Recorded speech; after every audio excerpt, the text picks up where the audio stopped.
First photos released of Pope Francis in his casket. Funeral set for Saturday. The first pictures of Pope Francis' body since his death were released on Tuesday, and his funeral has been scheduled for Saturday morning. The images showed Francis lying in a wooden casket wearing red vestments and his bishop's mitre, as the Vatican Secretary of State is seen praying over him in the chapel of the Domus Santa Marta Hotel, where he lived. Cardinals met for the first time on Tuesday in the Vatican's Synod Hall to establish the next steps before a conclave begins to select the next pope. The cardinals set the funeral for Saturday at 10 a.m. in St. Peter's Square.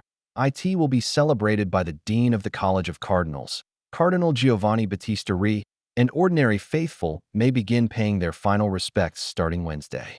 When his casket is brought into St. Peter's Basilica, Trump will attend Pope Francis' funeral in Rome despite contentious past.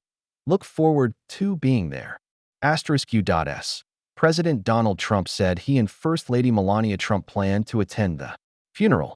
Argentine President Javier Milei is also expected to attend the funeral of the Pontiff, who was born in Argentina. Francis died Monday morning at the age of 88 after suffering a stroke that landed him in a coma and resulted in his heart failure.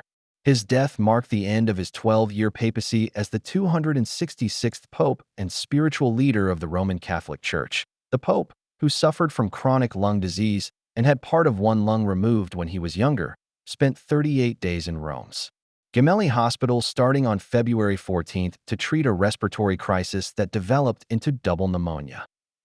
He was still recovering when he made his last public appearance on Sunday, delivering an Easter blessing and what would be his final greeting to followers from his Pope Mobile.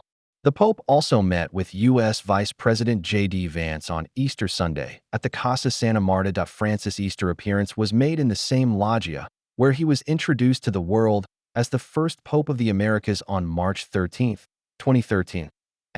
He gave himself to the end. Cardinal Matteo Zuppi, the head of the Italian Bishops' Conference and a possible contender to be next Pope, said, "To go out to meet everyone, speak to everyone, teach us to speak to everyone, to bless everyone." Empire State Building shines in gold. White in memory of Pope Francis after Pontiff's death. In his final will, Francis confirmed he would be buried at St. Mary Major Basilica, which is located outside the Vatican and home to his favorite icon of the Virgin Mary. Francis stopped by the Basilica on his way home from the Gemelli Hospital on March 23rd, after the longest hospitalization of his papacy, to deliver flowers to be placed before the icon. He returned on April 12th to pray before the Madonna for the last time. The Associated Press contributed to this report.